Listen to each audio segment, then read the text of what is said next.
किसी सुंदर युवती को देखकर जाने क्यों मन उसकी ओर आकर्षित हो जाता है।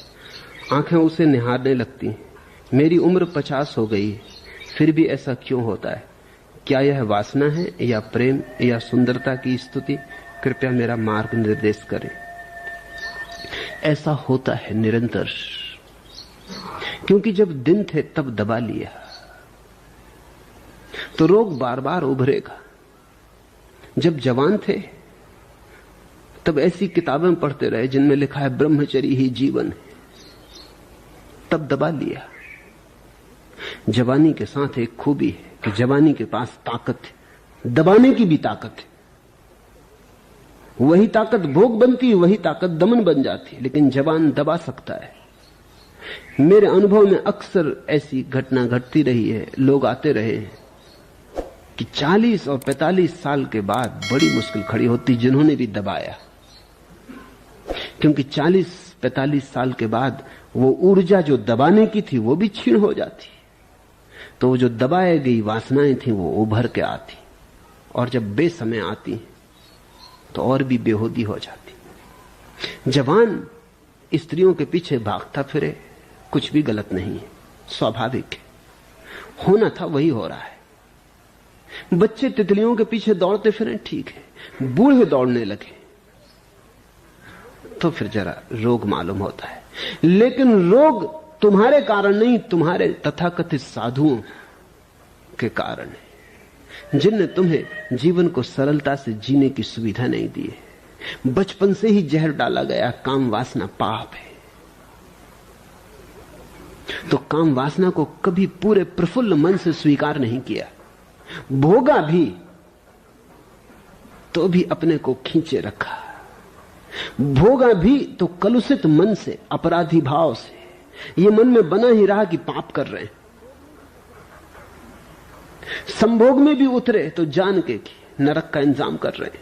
अब तुम सोचो, जब तुम संभोग में उतरोगे और नरक का भाव बना रहेगा, क्या खाक उतरोगे? संभोग की सुरभि तुम्हें क्या घेरेगी? वो नृत्य पैदा ना हो पाएगा। तो तुम बिना उतरे वापस लौट आओगे। शरीर के तल पर संभोग हो जाएगा, मन के तल पर वासना अधूरी अतृप्त रह जाएगी। मन के तल पर दौड़ जारी रहेगी। तो जब बूढ़े होने लगोगे और शरीर कमजोर होने लगेगा और शरीर की दबाने की पुरानी शक्ति क्षीण होने लगेगी और मौत दस्तक देने लगेगी दरवाजे पर और लगेगा कि अब गए, तब ऐसा लगेगा ये तो बड़ा गड़बड़ हुआ, भोग भी ना पाए और चले। डोली तो उठी नहीं, अर्थी सज गई। तो मन बड़े वेग से स्त्रियों की तरफ दौड़ेगा, पुरुषों की तरफ दौड़ेगा। ये तथाकथित समाज के द्वारा पैदा की गई रुग्ण अवस्था है। बच्चे को उसके बचपन को पूरा जीने दो, ताकि जब वो जवान हो जाए तो बचपन की रेखा भी न रह जाए, ताकि वो पूरा पूरा जवान हो सके। जवान को पूरा जीने दो, उसे अपने अनुभव से ही जागने दो, ताकि जवानी के जाते जाते वो जो जवानी की दौड़ धूप थी, आपाधापी थी, मन का जो रोग था, वो भी चला जाए, ताकि बूढ़ा शुद्ध बूढ़ा हो सके। और जब कोई बूढ़ा शुद्ध बूढ़ा होता है तो उससे सुंदर कोई अवस्था नहीं। लेकिन जब बूढ़े में जवान घुसा होता है, तब एक भूत तुम्हारा पीछा कर रहा है, तब तुम एक प्रेतात्मा के वश में हो, तब तुम्हें बड़ा भटकाएगा, तब तुम्हें बड़ा बेचैन करेगा। और जैसे जैसे शरीर असक्त होता जाएगा वैसे वैसे तुम पाओगे वेग वासना का बढ़ने लगा। एक स्त्री के संबंध में मैंने सुना है, वह 40 से ऊपर की हो चुकी थी, मोटी हो गई थी, बेहूदी हो गई थी, कुरूप हो गई थी, फिर भी बनती बहुत थी। दावत में पास बैठा युवक उसकी बातों से उकता गया था और भाग निकलने के लिए बोला, क्या आपको वह बच्चा याद है जो स्कूल में आपको बहुत तंग करता था? उसका हाथ पकड़ के स्त्री ने कहा, अच्छा तो वो तुम थे? उसने कहा, नहीं जी नहीं, मैं नहीं, वे मेरे पिताजी थे। एक उम्र है, तब चीजें शुभ मालूम होती हैं। एक उम्र है, तब चीजों को जीना जरूरी है। उसे अगर न जी पाए तो पीछा चीजें करेंगी और तब चीजें बड़ी विभत्स हो जाती। एक सिनेमा गृह में ऐसा घटा, एक महिला पास में बैठे एक बदतमीज बूढ़े से तंग आ गई थी, जो आधे घंटे से सिनेमा देखने की बजाय उसे ही घूरे जा रहा था। आखिर उसने फुसफुसाकर उस आदमी से कहा, सुनिए, आप अपना एक फोटो मुझे देंगे? आदमी बाग बाग हो गया। जरूर जरूर, एक तो मेरी जेब में ही है, लीजिए। हाँ, क्या कीजिएगा मेरे फोटो का? उसने कहा, अपने बच्चों को डराऊंगी।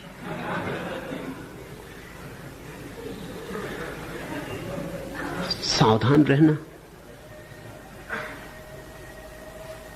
वही जो एक समय में शुभ है, दूसरे समय में अशुभ हो जाता।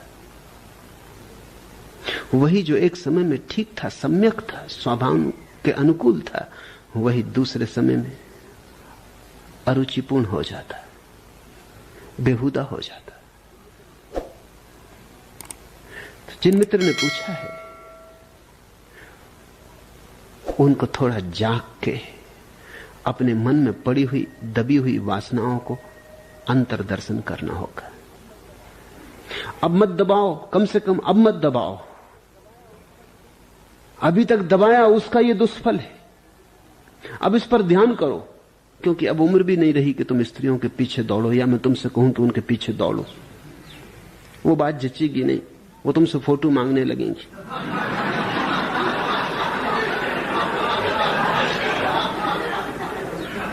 अब जो जीवन में नहीं हो सका उसे ध्यान में घटाओ। अब 1 घंटा रोज आंख बंद करके कल्पना को खुली छूट दो।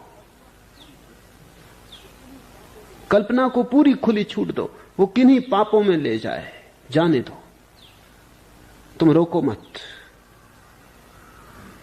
तुम साक्षी भाव से उसे देखो कि ये मन जो जो कर रहा है मैं देखूं। जो शरीर के द्वारा नहीं कर पाए वो मन के द्वारा पूरा हो जाने दो। तुम जल्दी ही पाओगे। कुछ दिन के 1 घंटा नियम से काम वासना पर अभ्यास करो। काम वासना के लिए 1 घंटा ध्यान में लगा दो। आंख बंद कर लो और जो जो तुम्हारे मन में कल्पनाएं उठती हैं, सपने उठते हैं, जिनको तुम दबाते होगे निश्चित ही, उनको प्रकट होने दो। घबराओ मत, क्योंकि तुम अकेले हो। किसी के साथ कोई तुम पाप कर भी नहीं रहे, किसी को तुम कोई चोट पहुंचा भी नहीं रहे, किसी के साथ तुम कोई अभद्र व्यवहार भी नहीं कर रहे कि किसी स्त्री को घूर के देख रहे हो। तुम अपनी कल्पना को ही घूर रहे हो, लेकिन पूरी तरह घूरो और उसमें कंजूसी मत करना। मन बहुत बार कहेगा कि अरे इस उम्र में ये क्या कर रहे हो। मन बहुत बार कहेगा कि ये तो पाप है। मन बहुत बार कहेगा कि शांत हो जाओ, कहां के विचारों में पड़े हो। मगर इस मन की मत सुनना। कहना कि 1 घंटा तो दिया है इसी ध्यान के लिए, इस पर ही ध्यान करेंगे। और 1 घंटा जितनी स्त्रियों को, जितनी सुंदर स्त्रियों को जितना सुंदर बना सको बना लेना। इस 1 घंटा जितना इस कल्पना भोग में डूब सको डूब जाना, और साथ साथ पीछे खड़े देखते रहना कि मन क्या क्या कर रहा है, बिना रोके, बिना निर्णय किए कि पाप है कि अपराध है। कुछ फिक्र मत करना। तो जल्दी ही 3-4 महीने के निरंतर प्रयोग के बाद हल्के हो जाओगे। वो मन से धुआं निकल जाएगा। तब तुम अचानक पाओगे बाहर स्त्रियां हैं, लेकिन तुम्हारे मन में देखने की कोई आकांक्षा नहीं रह गई। और जब तुम्हारे मन में किसी को देखने की आकांक्षा नहीं रह जाती, तब लोगों का सौंदर्य प्रकट होता है। वासना तो अंधा कर देती, सौंदर्य को देखने कहां देती। वासना ने कभी सौंदर्य जाना? वासना ने तो अपने ही सपने फैलाए। और वासना दुष्पूर है, उसका कोई अंत नहीं है, वो बढ़ती ही चली जाती। एक बहुत मोटा आदमी दर्जी की दुकान पर पहुंचा। दर्जी ने अचकन के लिए बड़ी कठिनाई से उसका नाप लिया, फिर 100 रुपए की सिलाई मांगी। वो वहां से बोले, टेलीफोन पर तो तुमने 25 रुपए सिलाई कही थी, अब 100 रुपए? हद हो गई, बेईमानी की भी कोई सीमा है। दर्जी ने कहा, महाराज वह अचकन की सिलाई थी, यह सामियाने की।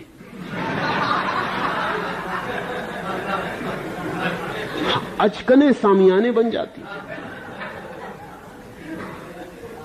वासना फैलती ही चली जाती है, तंबू बड़े से बड़ा होता चला जाता। अचकंटक ठीक था,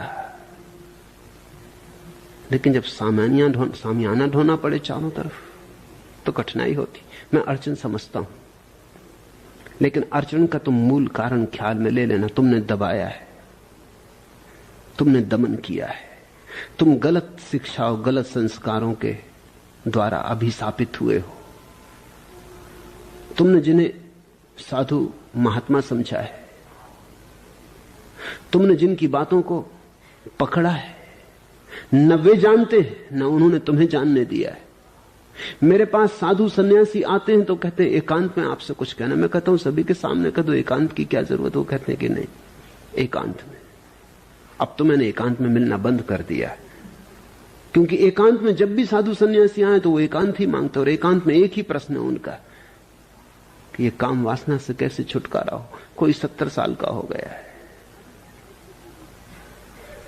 कोई 40 साल से मुनि है, तो तुम क्या करते रहे 40 साल?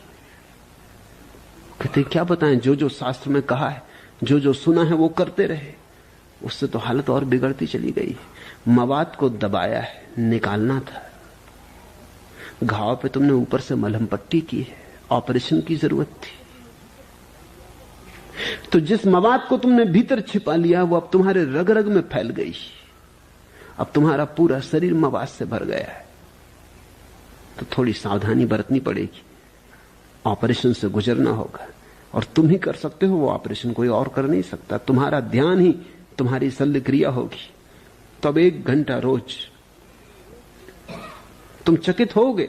अगर तुमने 1-2 महीने भी इस प्रक्रिया को बिना किसी विरोध के भीतर उठाए, बिना अपराध भाव के निश्चिंत मन से किया, तो तुम अचानक पाओगे धुएं की तरह कुछ बातें खो गई।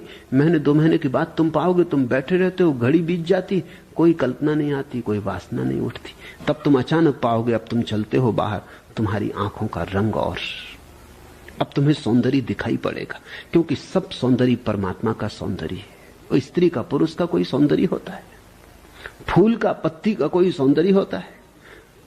सौंदर्य कहीं से भी प्रकट हो, सौंदर्य परमात्मा का है, सौंदर्य सत्य का है। लेकिन सौंदर्य को देख ही वही पाता है जिसने वासना को अपनी आंख से हटाया। वासना का पर्दा आंख पे पड़ा रहे, तुम सौंदर्य थोड़ी देखते हो। सौंदर्य तुम देख ही नहीं सकते। वासना कुरूप कर जाती सभी चीजों को। इसलिए तुमने जिसको भी वासना से देखा वही तुम पे नाराज हो जाता। कभी तुमने ख्याल किया, किसी स्त्री को तुम वासना से देखो वही बेचैन हो जाती, किसी पुरुष को वासना से देखो वही थोड़ा उद्विग्न हो जाता है। क्योंकि जिसको भी तुम वासना से देखते हो उसका अर्थ क्या हुआ? उसका अर्थ हुआ कि तुमने उस आदमी या उस स्त्री को कुरूप करना चाहा। जब भी तुम किसी को वासना से देखते हो उसका अर्थ हुआ कि तुमने किसी का साधन की तरह उपयोग करना चाहा। तुम किसी को भोगना चाहते हो, और प्रत्येक व्यक्ति साध्य है, साधन नहीं है। तुम किसी को चूसना चाहते हो, तुम किसी को अपने हित में उपयोग करना चाहते हो, तुम किसी के व्यक्तित्व को वस्तु की तरह पद्दलित करना चाहते हो। वस्तुओं का उपयोग होता है, व्यक्तियों का नहीं। लेकिन जब तुम वासना से किसी को देखते हो, व्यक्ति खो जाता है, वस्तु हो जाती है। इसलिए वासना की आंख को कोई पसंद नहीं करता है। जब वासना खो जाती तो सौंदर्य का अनुभव होता है, और जब सौंदर्य का अनुभव होता है तो तुम्हारे भीतर प्रेम का आविर्भाव होता है। प्रेम उस घड़ी का नाम है जब तुम्हें सब जगह परमात्मा और उसका सौंदर्य दिखाई पड़ने लगता है। तब तुम्हारे भीतर जो ऊर्जा उठती, जो अहिर्निश गीत उठता है, वही प्रेम। अभी तो तुमने जिसे प्रेम कहा है उसका प्रेम से कोई दूर का भी संबंध नहीं। वो प्रेम की प्रतिध्वनि भी नहीं, वो प्रेम की प्रतिछाया भी नहीं, वो प्रेम का विकृत रूप भी नहीं है। वो प्रेम से बिल्कुल उल्टा है। इसलिए तो तुम्हारे प्रेम को घृणा बनने में देर कहां लगती। अभी प्रेम था, अभी घृणा हो गई। एक क्षण पहले जो मित्र था, क्षण भर बाद दुश्मन हो गया। क्षण भर पहले जिसके लिए मरते थे, क्षण भर बाद उसको मारने को तैयार हो गए। तुम्हारा प्रेम प्रेम है, घृणा का ही बदला हुआ रूप मालूम पड़ता है। प्रेम सिर्फ तुम्हारी बातचीत है। प्रेम तो उनका अनुभव है जिनकी आंख से वासना गिर गई, जिन्हें सौंदर्य दिखाई पड़ा, जिसे सब तरफ उसके नृत्य का अनुभव हुआ, जिस सब तरफ परमात्मा की पग ध्वनि सुनाई पड़ने लगी, फिर प्रेम का आविर्भाव होता है। प्रेम यानी प्रार्थना, प्रेम यानी पूजा, प्रेम यानी अहोभाव, धन्यता, कृतज्ञता। नहीं, अभी तुम्हें प्रेम का अनुभव नहीं हुआ, अभी तो तुमने वासना को भी नहीं जाना। प्रार्थना को तुम जानोगे कैसे? वासना को जानो ताकि वासना से मुक्त हो जाओ। जब मैं निरंतर तुमसे कहता हूं वासना को जानो, तो मैं यही कह रहा हूं कि वासना को मुक्त होने का एक ही उपाय है, उसे जान लो। जिसे हम जान लेते हैं उसी से मुक्ति हो जाती। सत्य बड़ा क्रांतिकारी है, जान लेने के अतिरिक्त और कोई रूपांतरण नहीं।